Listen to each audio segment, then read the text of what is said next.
ছেলে মেয়েদেরকে অনেকে পড়াশোনা করাইতে করাইতে এত প্রেসার দেয় যেটা ছেলে মেয়েদের মেন্টালি অনেক সমস্যা তৈরি করে।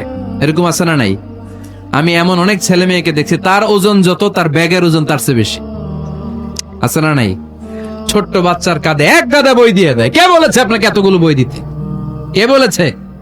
জোর করে চাপিয়ে দেওয়ার নাম বিদ্যা, চাপিয়ে দেওয়ার নাম শিক্ষা নয়। জোর করে প্রাইভেট স্যারের কাছে পড়ানো, কোচিং এ পাঠানো, শিক্ষার নামে এরকম প্রেসার দিয়ে বিদ্যা উঠিয়ে দেওয়ার নাম শিক্ষা নয়। শিক্ষা হচ্ছে আপনার ছেলে মেয়ের স্বতঃস্ফূর্ত আত্মবিকাশ। নিজ থেকে সে বুঝবে, নিজ থেকে সে তার ভালো লাগা থেকে সে পড়াশোনার সাথে সম্পৃক্ত হবে, সে স্কুলে যেতে চাইবে। পৃথিবীর এমনও অনেক স্কুল আছে, পৃথিবীতে ইউরোপ কান্ট্রিতে এমনও অনেক স্কুল আছে যেদিন তাদেরকে ছুটি দেওয়া হয় সামার ভ্যাকেশন, ওই দিন বাচ্চারা সবাই কান্না করে, কারণ কালকে থেকে স্কুল বন্ধ। আমাদের দেশের ছুটি হইলে আজ আমাদের ছুটি, ও ভাই আজ আমাদের ছুটি।